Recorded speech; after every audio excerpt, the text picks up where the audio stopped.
बिस्मिल्लाहिर्रहमानिर्रहीम, अस्सलाम वालेकुम। मैं हुसैन इकबाल हूँ, आप मेरा यूट्यूब चैनल देख रहे हैं। तो जनाब, आज सारा दिन मौलाना फजलुर रहमान साहब की रिहाइश गाह जो है वो हॉकी स्टेडियम बनी रही और तमाम तर जो निगाहें हैं वो मौलाना फजलुर रहमान साहब के घर पर थीं। और वहाँ पे बिल्कुल वही मामला चल रहे थे जैसे वो हॉकी की कमेंट्री होती थी कि जनाब बॉल जो है वो सलीमुल्लाह से कलीमुल्लाह के पास और कलीमुल्लाह से सलीमुल्लाह के पास जाती रही, लेकिन आज भी हुकूमत जो है वो गोल करने में नाकाम रही।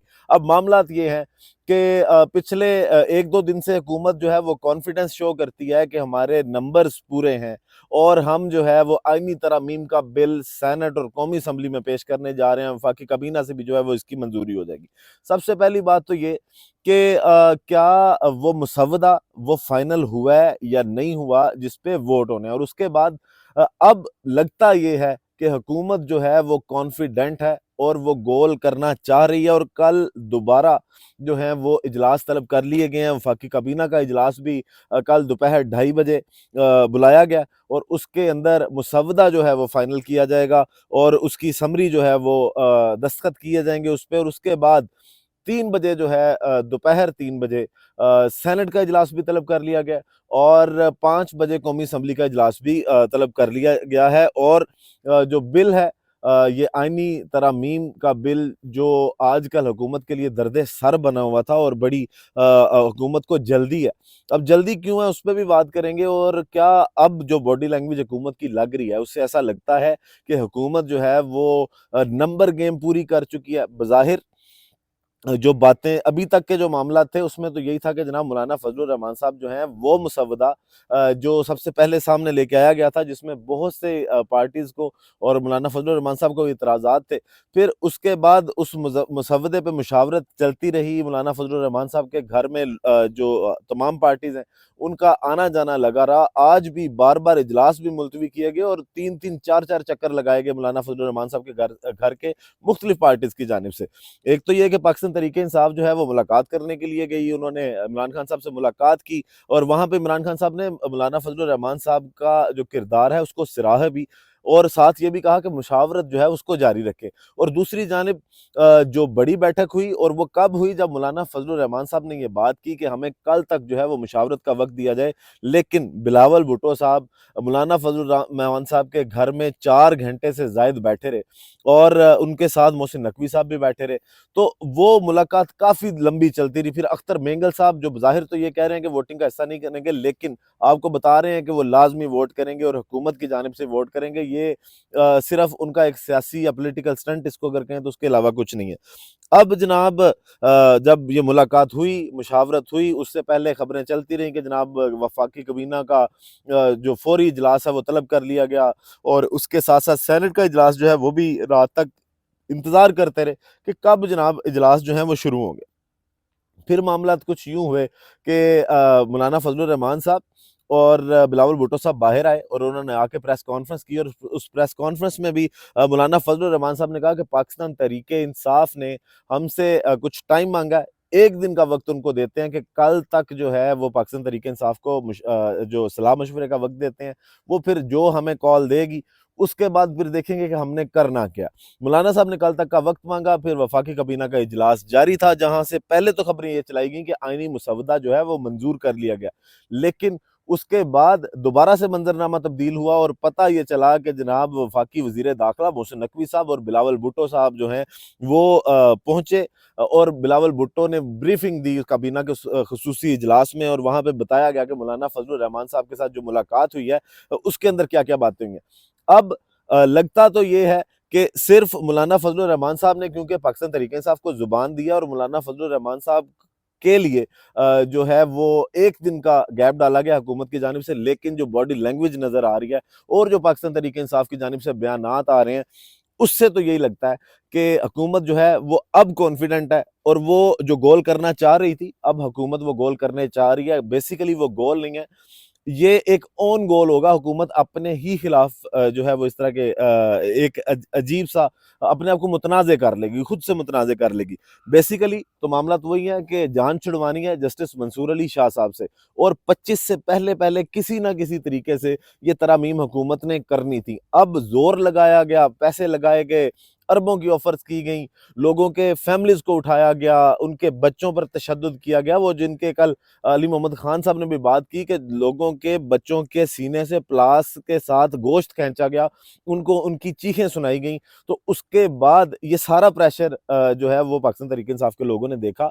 उसके बाद अब जो नंबर गेम है वो बज़ाहिर तब्दील होती दिखाई देती है। अब लगता यूँ है कि हुकूमत जो है वो जस्टिस मंसूर अली शाह साहब का रास्ता रोकने में कामयाब हो जाएगी। लेकिन फिर उसके बाद सवाल ये भी उठता है कि क्या फिर अगले चीफ जस्टिस जो हैं वो जस्टिस यही अफरीदी साहब होंगे या जस्टिस अमीनुद्दीन खान साहब होंगे। लगता यूँ है बज़ाहिर के जो जस्टिस यही अफरीदी साहब हैं वो तो इस मामले से इनकार करेंगे और उनके इनकार के बाद, क्योंकि इस शिक में भी यही है कि अगर सीनियर जस्टिस जो है वो इनकार करता तो उसके बाद जिसका नंबर होगा उसको जो है वो लेके आया जाएगा। तो जस्टिस अमीनुद्दीन खान साहब जो हैं उनका या जस्टिस यही अफरीदी साहब का नंबर लग सकता है अब चीफ जस्टिस ऑफ पाकिस्तान के लिए। 25 से पहले-पहले, क्योंकि नोटिफ़िकेशन भी करना है मंसूर शाह साहब का, तो इसलिए हुकूमत बहुत जल्दी में है। इसीलिए बार-बार शहबाज शरीफ साहब की दौड़ें लगती हैं, बार-बार वज़ीर दाखिला की भी, बिलावल भुट्टो की भी, कभी वो हैदराबाद भी जहाज़ पे जाते हैं, वापस आते हैं। जो शहबाज शरीफ साहब हैं, वो भी भागे-भागे जनाब काबीना का इजलास तलब करते हैं और चले जाते हैं। तो आज सारा दिन ये तमाशा लगा रहा, लेकिन आज तो वो किसी भी इस मामले पे नहीं पहुंचे और वो जो हुकूमत करना चाहती थी वो नहीं कर सकी। अब इसके पीछे वजह वही है कि मौलाना फजलुर रहमान साहब जो हैं वो क्योंकि पाकिस्तान तहरीक-ए-इंसाफ के साथ भी मुशावरत में थे, उनके साथ भी राब्ते में थे, तो वो तहरीक-ए-इंसाफ को एक दिन का टाइम दे दिया गया। और आज जो बड़ी खबर है, एक तो वो ये है कि पाकिस्तान तहरीक-ए-इंसाफ के चेयरमैन जो हैं बैरिस्टर गोहर साहब, उन्होंने अपने मुंह से एतराफ़ कर लिया कि 2 सेनेटर फैसल और उसके साथ-साथ जो सेनेटर हैं डॉक्टर ज़रका, जिनके बारे में पहले भी खबरें आ रही थी कि वो शायद जिस तरह उनका क्लिनिक खोल दिया गया, डी-सील कर दिया गया, उससे अंदाज़ा ये होता है कि वो पार्टी पॉलिसी के खिलाफ जा रही हैं। उसके साथ-साथ जो ज़्यादा खतरनाक खबर थी वो ये थी कि ओपोज़िशन लीडर कौमी असम्बली उमर अयूब साहब ने भी इस बात का एतराफ़ कर लिया कि कम अज़ कम 7 जो नेशनल असम्बली के मेंबर हैं, कौमी असम्बली के मेंबर हैं, वो भी वोट करने जा रहे हैं पार्टी पॉलिसी के खिलाफ।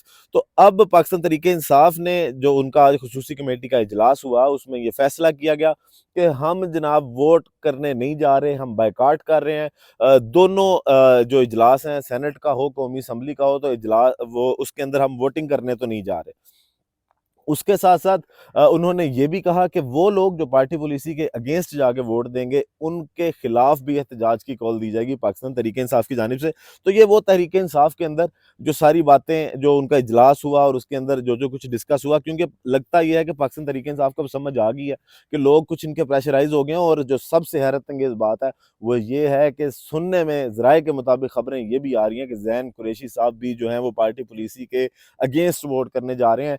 यकीनन कोई बड़ी मजबूरी होगी, लेकिन ज़ैन कुरैशी साहब को के वालिद साहब ने, जो शाह महमूद कुरैशी साहब हैं, वो जिस तरह इमरान खान साहब के साथ डट के खड़े हुए और उन्होंने हर तरह के हालात का मुकाबला किया, ज़ैन कुरैशी साहब को थोड़ी-सी जुर्रत का मुज़ाहिरा करना चाहिए। क्योंकि जो आज ज़ुल्म कर रहे हैं, जो आज लोगों की माएँ, बहनें, बेटियों की इज़्ज़तें जो हैं उनको बेआबरू कर रहे हैं, उन्होंने कल को एक्सपोज़ होना है। मुश्किल वक़्त है, लेकिन इसी तरह के मुश्किल वक़्त में जब खड़े होते हैं तो फिर उसी के बाद जो है वो लीडर्स निकलते हैं।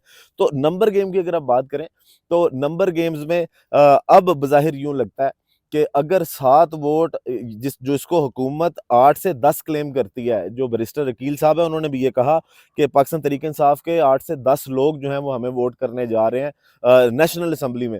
तो बज़ाहिर ये लगता है कि 230 के लगभग कहीं न कहीं पे वोट पड़ने जा रहे हैं कल कौमी असम्बली के अंदर। और उसके साथ-साथ अगर सेनेट की बात की जाए, सेनेट की अभी कुल तादाद जो है वो 85 है अरकान की, और 11 जो हैं वो केपीके के सेनेटर्स, जो भी क्योंकि केपीके के इंतखाबात नहीं हुए सेनेट के, केपीके असम्बली के इंतखाबात नहीं हुए सेनेट के, तो उसकी वजह से वो 11 पाकिस्तान तहरीक-ए-इंसाफ के सेनेटर जो हैं वो महरूम रहेंगे इस वोटिंग में। लेकिन अगर मौलाना फजलुर रहमान साहब भी मिल जाते हैं और 2 वोट पाकिस्तान तहरीक-ए-इंसाफ के भी, डॉक्टर ज़रका के या सेनेटर फैसल के हुकूमत के साथ मिल जाते हैं, और मौलाना फजलुर रहमान साहब भी, जो ज़ाहिर अब ये लगता है क्योंकि उन्होंने कहा कि अब हुकूमत के साथ किसी भी बड़े नुक्ते पे इख्तिलाफ नहीं रहा, अगर वो मिल जाते हैं और ये सारे मामलात हो जाते हैं, तो इसका मतलब है कि हुकूमत ये जो आइन के ऊपर शब खून मारने जा रही है वो इसमें कामयाब हो जाएगी। और शायद अभी भी जिस तरह मौलाना फजलुर रहमान साहब की प्रेस कॉन्फ्रेंस के बाद जो वफाकी काबीना का इजलास हुआ, और उस इजलास के बाद जो प्रेस कॉन्फ्रेंस हुई उसमें भी यही बताया गया कि जनाब अभी तक कोई मुसवदा फाइनल नहीं हुआ। फिर राना सनाउल्लाह साहब आए और उन्होंने भी यही बात की कि अभी तक कोई मुसवदा फाइनल नहीं हुआ कि हम उस पे वोट करें। लगता यूं ही है कि अब मुसवदा फिर उसी दिन कोई काले लिफाफे में जिस तरह मौलाना फजलुर रहमान साहब को भेजा गया था, ये जिस पे जो खुसूसी कमेटी के अंदर मुसवदा था ना, शायद ये वो मुसवदा ना हो। जब सेनेट या कौमी असम्बली के अंदर पेश किया जाए तो वहां पे टोटल काले लिफाफे के अंदर कोई और ही चीज निकले। आज सेनेट का जब इजलास हुआ तो उसमें बिल तो पेश नहीं कर सके, लेकिन उसको क्योंकि अभी वहां पे फैसले होने थे, वहां से एक प्रेस कॉन्फ्रेंस आनी थी, फजलुर रहमान साहब का ऐलान आना था, उसके साथ साथ वफाकी काबीना की मंजूरी आनी थी। तो सेनेट का इजलास जो सुबह से तखीर का शिकार था वो चलता तो रहा, लेकिन वहां पे बड़े दिलचस्प मामला हुए। एक तो ये कि जो सेनेटर हैं दिनेश कुमार साहब, उन्होंने भी आज ये कहा कि यार पांचवा छठा दिन हो गया, हमारी बीवियां जो है, हमारी बेगमात हम पे एतमाद नहीं कर रही, लोग हमें आईनी तरमीम वाले सेनेटर कह रहे हैं बिल ले आए। फिर उसके साथ साथ जो थे डिप्टी चेयरमैन सेनेट, उनकी जानिब से जिस तरह वो इजलास को लंबा खींचा जा रहा था ना, वैसे ही लग रहा था कि जैसे वो किसी को उस्ताद जो है वो क्लास में छोड़ के चला जाता है कि जनाब इन बच्चों का ख्याल रखो, कोई बाहर ना निकल सके, इस क्लास को ऐसी जारी रहना चाहिए। तो वो दिनेश कुमार साहब ने क्या कहा और जो चेयरमैन सेनेट है उन्होंने क्या कहा, वो बड़ी दिलचस्प चीज थी। दिनेश कुमार साहब का जरा शॉर्ट सुनिएगा। पांचवा छठा दिन है, मुसलसल हम आ रहे हैं। आपसे रिक्वेस्ट है कि आज तरामीम पेश की जाए। यकीन जाने सर, यकीन जाने, हमें हर जगह से फोन आती है कि क्या हुआ तरामीम का, अब हमारा नाम रख दिया गया कि तरामीम वाले सेनेटर। सर जी दिनेश साहब पेश किया जाए। और सर मेरे आपसे गुजारिश, देखेंगे इसको देखेंगे। सर मेरी एक गुजारिश है सर। ये जनाब दिनेश कुमार साहब जो है वो कह रहे हैं कि यार ले आए बिल पेश कर दें, जिसपे जो डिप्टी चेयरमैन है वो कह रहे हैं जी देखेंगे देखेंगे। अब डिप्टी चेयरमैन साहब की जरा सुनिएगा कि वो इजलास को चला कैसे रहे थे। इस हवाले से अगर कोई पॉइंट ऑर्डर पे बोलना चाहे तो वो बोल सकते हैं जी। जी जी किसी भी हवाले से, किस हवाले, पब्लिक इम्पोर्टेंस पे बोल सकते। मतलब वो जो डिप्टी चेयरमैन है वो कह रहे हैं कि इस हवाले से अगर कोई बोलना चाहता है पॉइंट ऑफ ऑर्डर पे तो बोले, और आगे से जो सेनेटर्स हैं वो पूछ रहे हैं किस हवाले से। मतलब कोई पता नहीं है कि क्या बोलना है क्या नहीं बोलना, बस इजलास को खींचा जा रहा है कि जब तक वहां से कोई फैसला नहीं आ जाता कि करना क्या है, क्या इसमें वो एजेंडा लेके आना है कि नहीं लेके आना। तो बस वो एक तमाशा सा था जो लगाया गया।